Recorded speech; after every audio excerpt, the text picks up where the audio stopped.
video just released by Evendale Police shows the moments an officer interacted with a neo-Nazi group after that demonstration over 75 near Lincoln Heights. There's been a lot of discussion, obviously, about this incident since it happened 11 days ago on February 7th. So you're about to see the officer on the overpass first ordering the white supremacist group to get into the U-Haul and leave the bridge when counter-protesters then arrive. So about 5 minutes later, you can see the same officer walk up to the U-Haul outside of a Laughlin local schools building shortly before kids were about to be released from class that day. Here's the exchange now between the Evendale officer and the neo-Nazi group in the U-Haul, and the one man not wearing a mask you're about to see asking if he can go back and pick up his service dog where the protest happened on the overpass on 75. We're trying to figure out a plan to get that. Yeah, I don't know if we got to get him an Uber or something. That's probably the best bet, I'm guessing. I don't think anybody knows about There's a dog. If the dog in there is cool with me driving it to you guys, I can go and get it. But there's a dog in there. I don't know. We need to get him. He's my service animal. That's why I really need to get him. But if it's your Uber, let's go. Here, Get your mask on. Let's go. I don't give my face. Just take take that black that shirt off, and you can get in my car. Cool. Thank you. And then if I got in the driver's seat of the car with the dog bite me, you think? No. He'll sniff you to death. You make sure you got your keys. Hey, Yeah, I got the. Are you guys done? yeah, we're done. We're just trying to go get the dog and get the Jeep and then we're out. Yeah, we're gone. Let's go. Thank you, brother. One community in Ohio, which is now the center of a growing national debate about civil rights, hate speech, and the Second Amendment. NBC News correspondent and NBC News Now daily anchor Morgan Radford visited the town of Lincoln Heights, where residents have formed an armed community defense group in the wake of a neo-Nazi rally. Morgan joins us now. You were there just on Tuesday. What did the residents tell you about what's going on? Yeah, I was there just this week. John, it was fascinating because what's interesting is that this town was founded during the Great Migration back in the 20s as a refuge for black citizens, which is why it was especially painful when neo-Nazis suddenly appeared in this 3,000-person majority black town. But they decided to fight back, taking up arms and patrolling their own streets. Now they're at the center of a much larger debate about protection and free speech and who gets it. These aren't police officers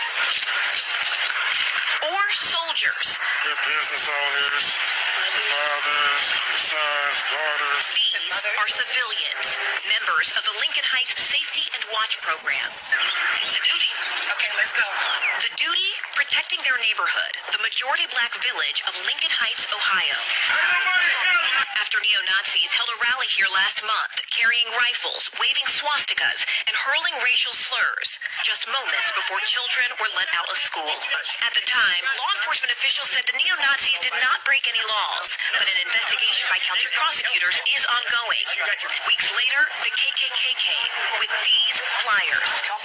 First African-American community above the nation Dixie line is The Safety and Watch Group spokesperson Durance Daniels says the police did not do enough, which was more chilling because the town was founded in the 1920s as a safe haven for black residents. Lincoln Heights is our home. If somebody broke into your home, you call the police, and the police says, if they do it again, we haven't broken any laws, so we're just going to allow them to break into your home again. What would you do? Are you worried at all that having a potentially armed response could just create more friction, create more danger? I'll answer that by saying I've never felt safer as a black man in my community than I have right now. The mayor of Evendale, which oversees the police force that responded that day, said in a statement to NBC News, "Our emphasis on de-escalation and public safety resulted in the incident's resolution without injuries to any of the persons involved." But residents here say they can't afford to wait. Every day, the Safety and Watch Group escorts children to school and patrols the streets. Why do you all wear masks? Those Nazis here have reports of them finding our backgrounds, so we're not hiding ourselves from the residents, but we're protecting our family from what we're doing out here. While many locals do support the security group, some, like business owner Eric Ruffin, say they wish the group wasn't needed. We don't want to become what we hate. We don't want to become a group of people that walk around, feel feeling like we have a reason in America to have to protect ourselves. And this community Stand up. Stand up. is not backing down. And they miss it. We contacted the mayor of Evendale's office, and they say that prosecutors are looking at body camera footage of the neo-Nazi rally to see if any criminal charges could be filed. But meantime, the Hamilton County Sheriff is also calling on state lawmakers to pass legislation making it a crime to wear a mask with the purpose of intimidation while open carrying, guys. So, Morgan, let me ask you, one of the people you interviewed there, a young man, said he's never felt safer in his community than he does now. So this could have an impact nationwide, things like this. I mean, there is a contagion factor in safety. People always seek it. What did the mayor or anybody that you spoke to think about the contagion factor? Durance, I don't want to speak for him, but after my conversation with him, I feel like I could confidently say he would say the contagion factor has already happened.